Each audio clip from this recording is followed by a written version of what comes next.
안녕하십니까. 이것이 신앙 고백이다의 시간에 오신 것을 환영합니다. 오늘은 어제에 이어서 벨지카 신앙 고백서 26항 세 번째 시간을 갖도록 하겠습니다. 26항은 그리스도의 중재. 우리가 첫 번째 시간으로서는 중보자에 대한 이야기, 중보자란 어떤 개념을 우리가 가져야 하는가, 그리고 중보자의 그 신성에 관한 이야기. 중보자가 우리에게 요구되어지는 것은 우리가 에덴 동산에서 타락한 이후에 하나님과의 단절이 일어났죠. 그 단절이 있고 난 다음에 인류는 타락한 본성 가운데서 어쩔 수 없이 비참한 영적 그리고 육적 죽음을 맞이했습니다.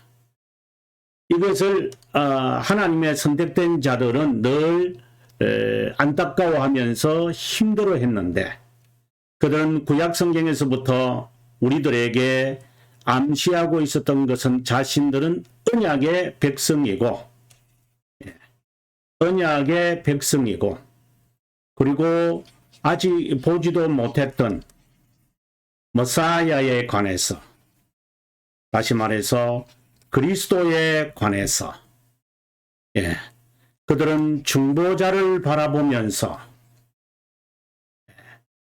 여러 율법을 지키거나 그리고 의식들을 통해서 규범을 따라 행하면서 여러 환난과 역경을 겪으면서 중보자를 바라보면서 언약의 백성으로 꿋꿋하게 신앙을 지켰던, 다시 말해서 믿음을 고수했던 그러한 자들의 이야기를 우리가 보면서, 이러한 이야기는 타락했기 때문에 시작되어진 것이 아니라 영원에서 이루어진 것이다 라고 하는 것. 그리고 우리가 또 둘째나 두 번째 시간에서는 그 중보자가 영원하시다라고 하는 영원한 하나님의 작정이니까요. 동시에 그분이 하나님이시다.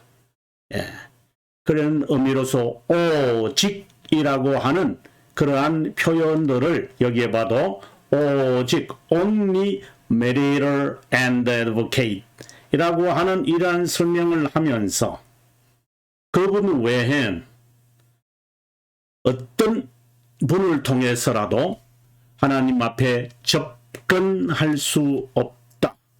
접근이 제한되어 있다라는 이야기를 어제 여러분들에게 자세히 설명했다고 봅니다. 그러면 오늘은 그 이후의 이야기를 우리가 한번 보도록 하겠습니다.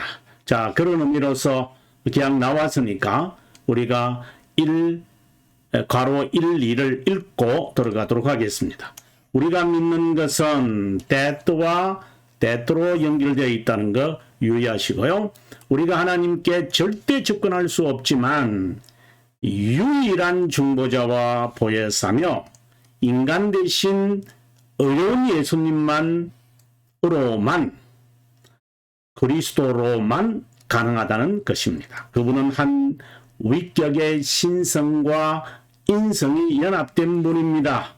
바로 중보자를 의미하는 것이죠. 또 다른 말로 한다면 성육신을 지금 예상하고 있는 것이죠. 그죠? 네.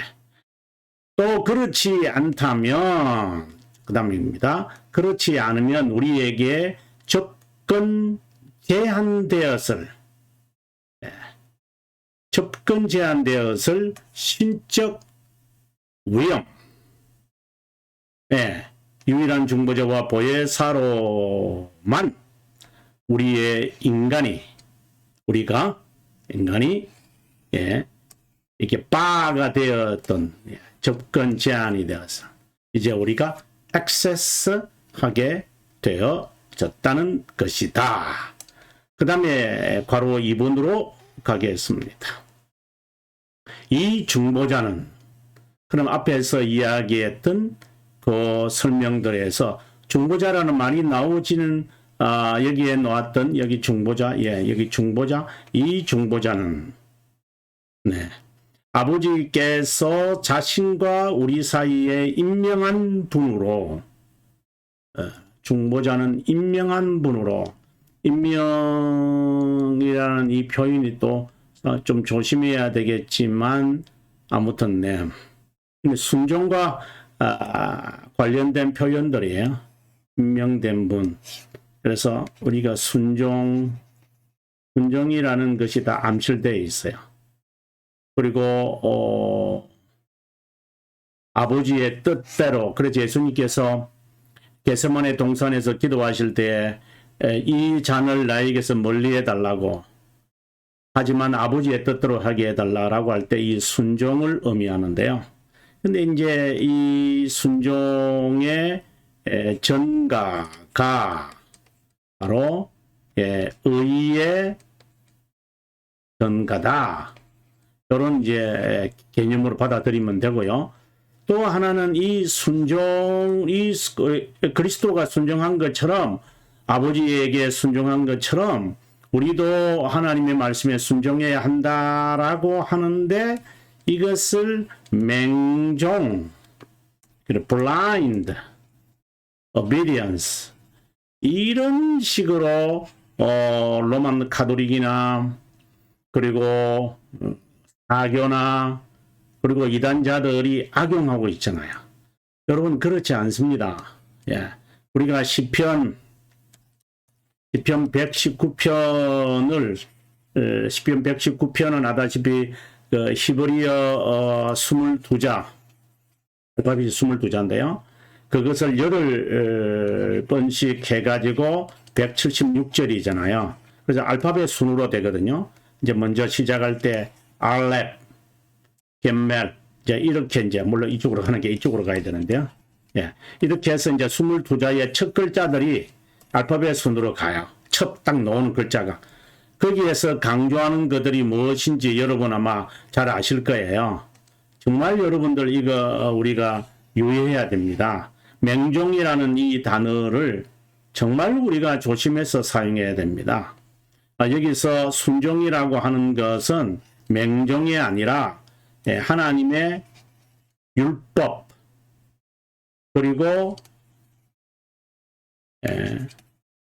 이 증거, 그리고 교훈, 이런 교훈, 그 다음에 규례, 이런 것들입니다. 그래서 율례와, 그리고 우리가 인스트락이라고도 하죠. 인스트락, 이런 이런 지침, 성경에는 교훈이라고도 되어 있습니다만은, 이러한 내용, 성경에 있는 하나님에 대한, 그리고 그것에 따른 선행을, 우리가 선행에 대해서 우리가 25항에서 자세하게 다루었는데요. 하나님의 말, 인간이 가공한 게 아니라고 하는 것, 인간이 가공한 것을 선행이라고 말하는 것, 여러분 정말 조심해야 됩니다. 이 인간들은요, 이러한 부분들을 악용해가지고요, 우리들에게 그리스도도 순종했으니까 너희도 순종해야 되지 않냐? 이런 식으로 우리에게 이야기할 겁니다. 이제 그런 면에서 제가 여러분에게 하나 다시 한번 보여드리도록 하겠습니다.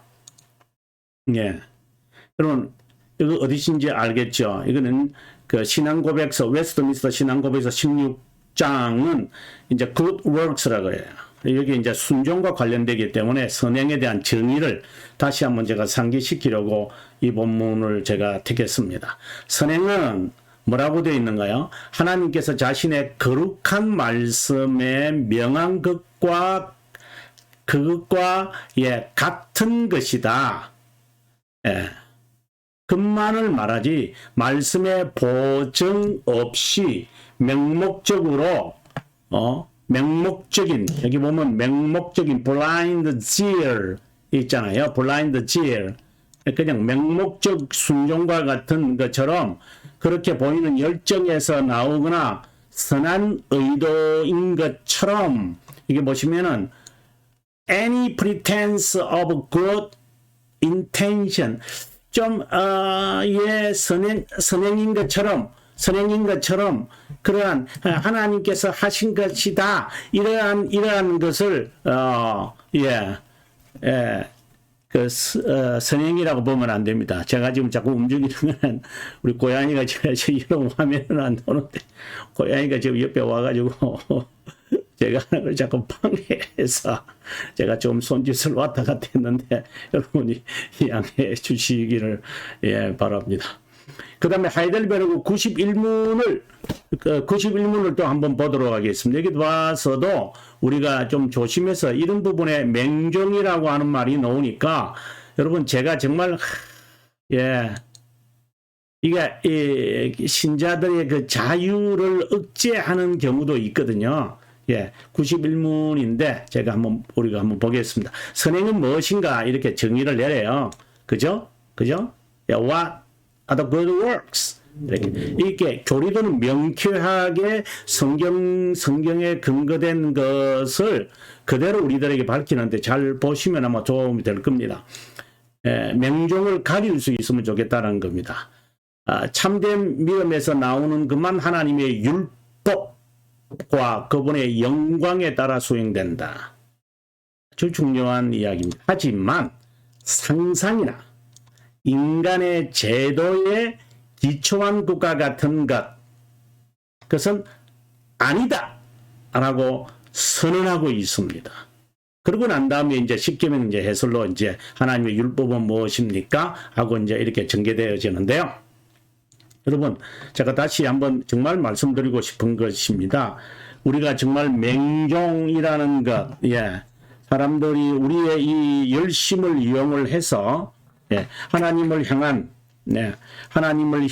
그 강한 마음을, 우리 고양이가 제 펜을 갖고 가가지고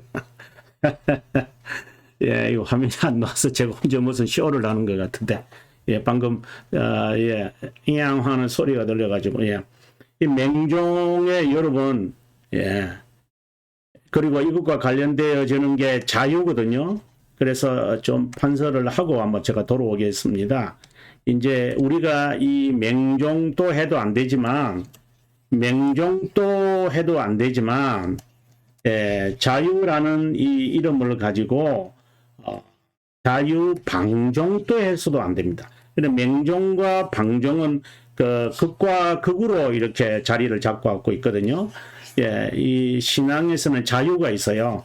리버티라고 하는데, 리버티가 있는데 이 리버티를 앗아가도록 교회가 여러 제도들을 인스티튜트를 만들 거예요. 그 인스티튜트를 만들어 가지고 사람들로 하여금, 왜냐면 교회는 사법권이 있거든요. 참 죄송합니다. 입법권이 있어요. 교회의 권한, 이 무슨 말이냐면은 교회가 프로그램들을 만들 수 있어요. 믿음의 항목인 이런 그 교리, 지금 우리가 배우고 있는 이런 교리들은 각 교회가 할 수 없어요. 하지만 이게 각 지역 교회, 로컬 처치들은 이러한 각자가 각자의 교회에 해당되어지는 프로그램을 만들어서 성도들을, 왜냐하면 그 교회마다 성도들의 구성의 수준과 구성 그 면모들이 다르기 때문에 하는데, 이런 것들을 할 수 있다는 그 입법권, 이런 권한이라고 그러죠. right가 있다고 해서 자유를 억제하면 안 돼요.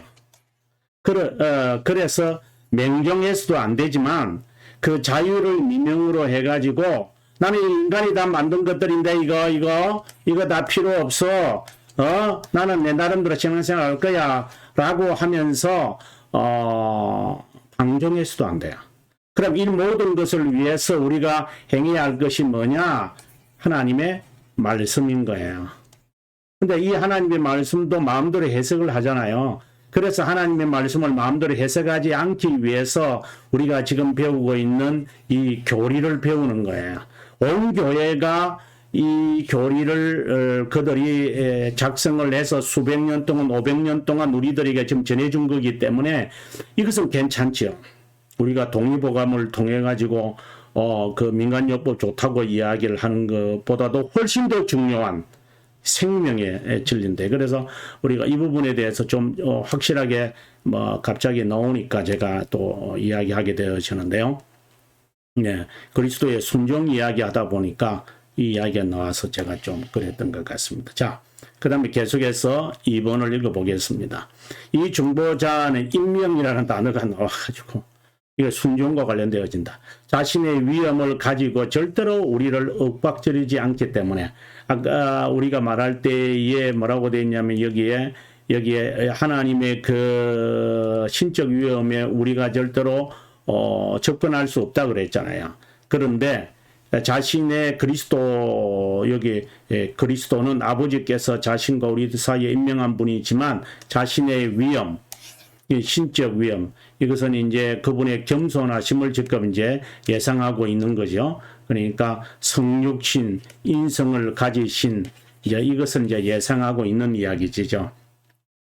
네. 그 다음에 계속해서, 죄송합니다. 이게 제가 조작을 못해서 그랬습니다. 자, 그러면 계속해서 읽겠습니다. 우리의 망상에 따라, 우리가 이 망상이라고 했는데, 우리의 상상, 따라서 우리가 보통 그렇게 하는 거 있잖아요. 예, 그렇죠? 예, 우리가 나름대로 이렇게 하면 하나님의 은혜가 있겠다, 이렇게 하는 fancy. 망상에 따라서 다른 자를 찾을 필요가 없다. 다른 자를 찾아서는 안 된다. 그죠? 여기 다른 자라는 것은 중보자 외에, 하나님이 임명하신 분 외에 다른 분을 찾으려고 할 수는 없다라고 이야기를 하고 있습니다. 그 다음에 사망으로 우리가 가도록, 사망이 아니라 3번으로 가도록 하겠습니다. 오늘 우리가 아마 이 부분부터 공부해야 될 것 같은데요. 그 이유는 왜 우리가 다른 자를, 우리가 망상에 따라서 Why don't you seek another according to our fancy? 왜 우리가 우리의 망상에 따라 다른 자를 찾지 말아야만 합니까? 그 이유는 이유는 말합니다. 하늘이나 땅에서 예수 그리스도보다 우리를 더 사랑하는 피조물이 없기 때문이다.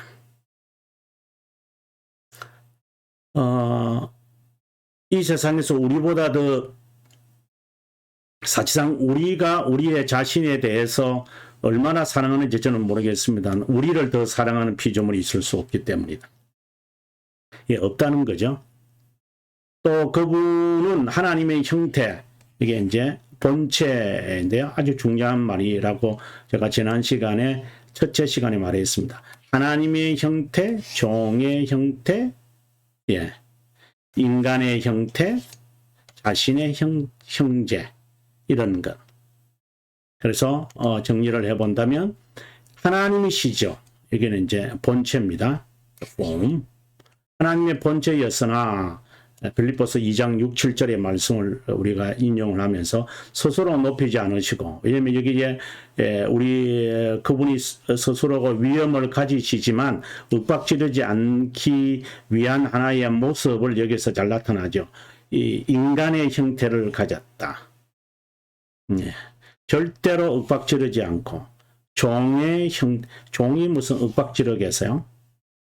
윽박지르지 않고 종의 형체를 가져 만사의 자신의 형제와 같이 된 분이시다. 그래서 다른 자를 찾지 말라.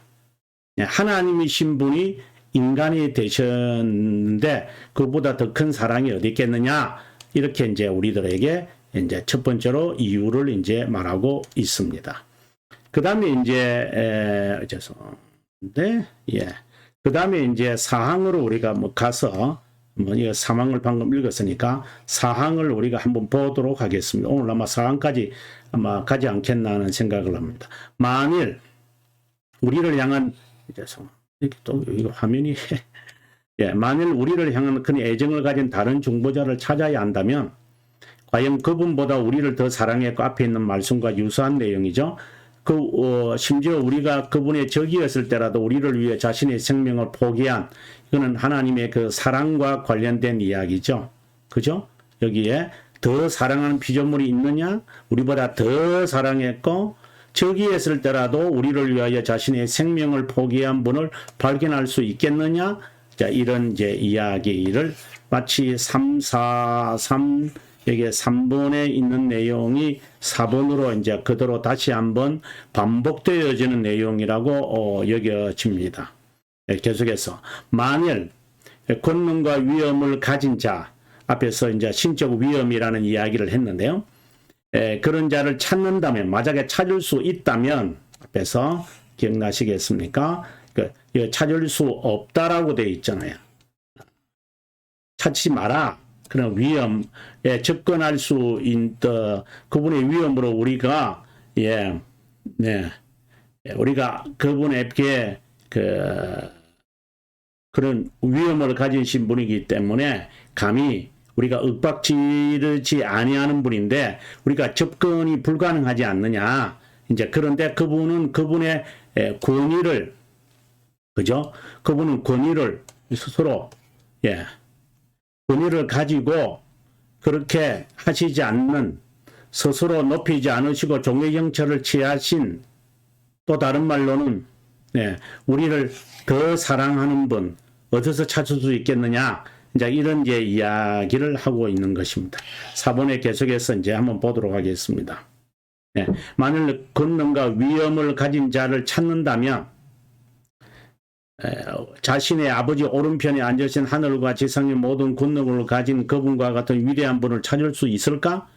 그것은 중보자이신 중보자 하나님이시면서 인간이신 성육신 하신 그분을 찾을 수 있을까? 그 다음에 또 질문을 또 던집니다. 질문이 이제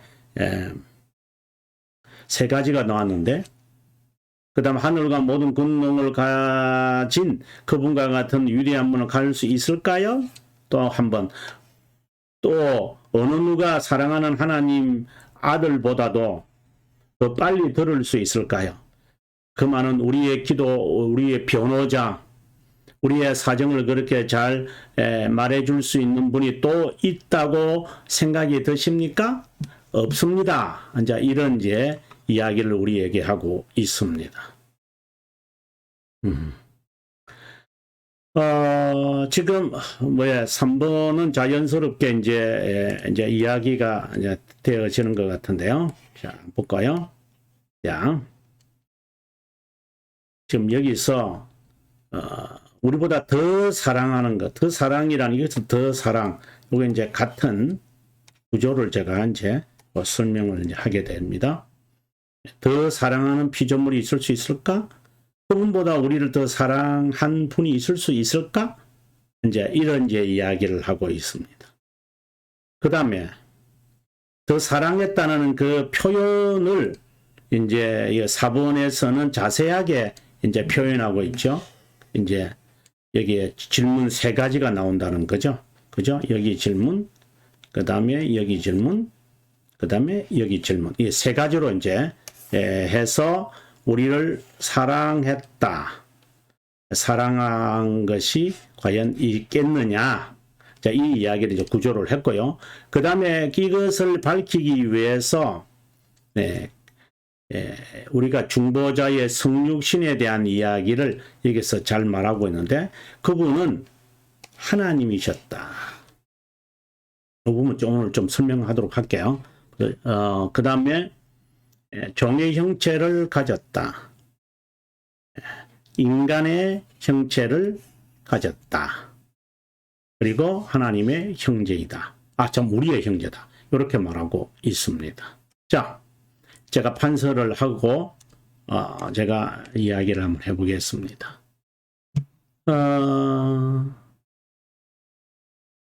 우리를 더 사랑한 분이 있겠느냐? 사랑하는 분이 있을 수 있겠느냐? 피조물이 있겠느냐 이렇게 이야기를. 우리를 어떤 피조물 보다 우리가 시편에 보게 되어지면은 이제 아마 14편일 거예요. 시편 14편에 보면 하나님을 찾는 자가 없다. 한 사람 없다. 한 명도 없다. No one. 네, none이라고 이야기를 합니다. 그러나 하나님 스스로가 인간 되신 분이죠. 근데 더 사랑한다는 것은 이제 세 가지 질문으로 우리가 이제 뒤에서 그 사항에서 이제 그렇게 이제 말하고 있었지만, 예, 우리의 기도를 더 잘 들으시는 분이 있을 수 있을까요? 예. 그리고 하나님 우편에서 우리를 위하여 그 하늘과 지상의 모든 권능을 가진 분이 있을 수 있을까요? 예. 이런 이제 이야기를 했는데, 여기서 지금 이제 우리가 오늘 강의의 마무리를 이제 하기 위해서 제가 내일 제가 다시 4번을 좀 더 강하게 좀 더 자세하게 설명하기로 하고요. 여기 지금 3번에 2번, 3의 2를 좀 더 설명을 해야만 될 것 같습니다. 먼저 보시면은 하나님의 형태라 그랬죠. 하나님의 form이라고 했어요. 그래서 여러분 이걸 좀 좀 정확하게 좀 알 수 있으면 좋겠습니다.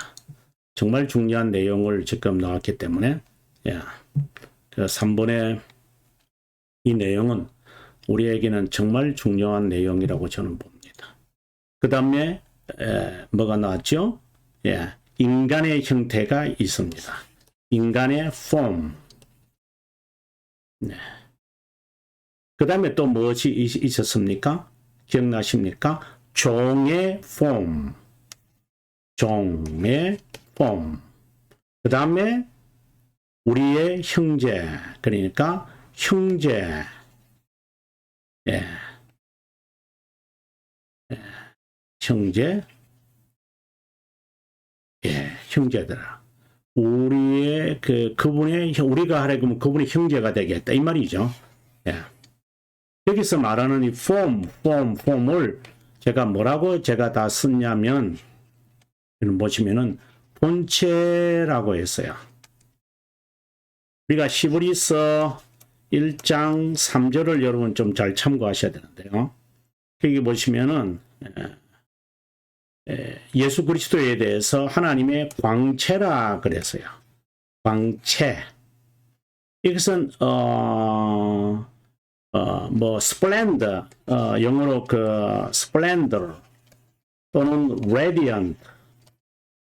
radiance 이런 거거든요. 또는 blindness, 예, brightness 이 명사형이 돼가지고 blindness 이런 제 뜻이 되는데, 이것은 바로 그분이 신성을 의미합니다. 하나님의 광채시오 이렇게. 거기서 말할 때 형체 형상이시오, 형상의 광채시오 이럴 때 다 무엇을 말하느냐면 그 형상 여러분 그 말씀을 보시면은 히브리서 제가 한번 히브리서 11장 히브리서 11장의 말씀을 한번 제가 한번 정확하게 제가 여러분들에게 아마 히브리서 1장 잠깐만요.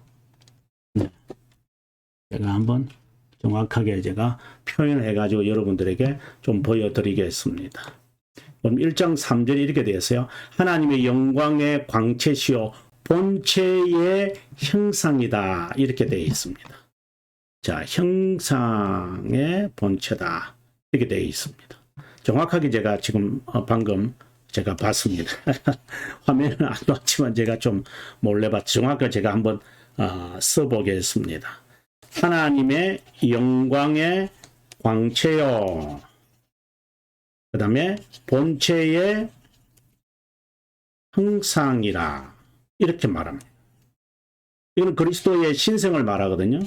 그 다음에 본체라고 했어요. 이 본체가 뭐냐면 그 라틴어에 보도 그렇습니다만은 스브스탄스예요. 그분의 본질의 형상의 시다. 만들어낸 이 겉으로 드러난 이러한 것을 말하는 거 아니잖아요. 내적이었다는 것이잖아요. 그죠? 그러니까 그분의 본질을 갖고 계신 분이다. 자, 그래서 제가 여기서 이야기하고 싶은 겁니다. 하나님의 본질이신 분이 인간의 본질을 가지고 종의 본질로 우리에게 오셨다. 우리가 빌립보서 2장 6절의 말씀도 이제 그런 거잖아요. 근본 하나님의 본체시나 이런 말씀은. 중보자에 대한 고백이 이렇게 이제 나온다는 겁니다. 자, 다시 한번 우리가 보고 마무리하도록 하겠습니다. 왜 우리가 다른 분을 찾지 말아야 됩니까? 하늘이나 땅이나 예수 그리스도보다 우리를 더 사랑하는 피조물이 있을 수 없다. 우리를 더 사랑하는 그분은 하나님의 본체 그리고 인간의 본체 종의 본체 그리고 우리 형제처럼 되었다. 이런 말씀을 통하여 이분 외에 다른 중보자를 근데 이제 이분 외다라고 하는 의미도 있지만 끝으로 마무리하겠습니다. 그분만 only him 이런 의미도 있지만 그분 외에 그리고 그분만이라는 것도 있지만 그분 외에 다른 것들이 더 필요해야 할 without 그분 외에 다른 것을 뭐 동반해서도 안 된다. 이 두 가지 의미를 다 갖고 있으면 좋겠습니다. 내일 제가 4번에 대해서 설명을 계속해서 있도록 하겠습니다. 이 시간까지 시청해 주셔서 감사합니다. 저는 또 내일 또 계속해서 중보자 하나님에 대한 이야기를 고백을 강의하도록 하겠습니다. 남은 시간 건강하시고 평안한 밤 보내시기를 바랍니다. 안녕히 계십시오.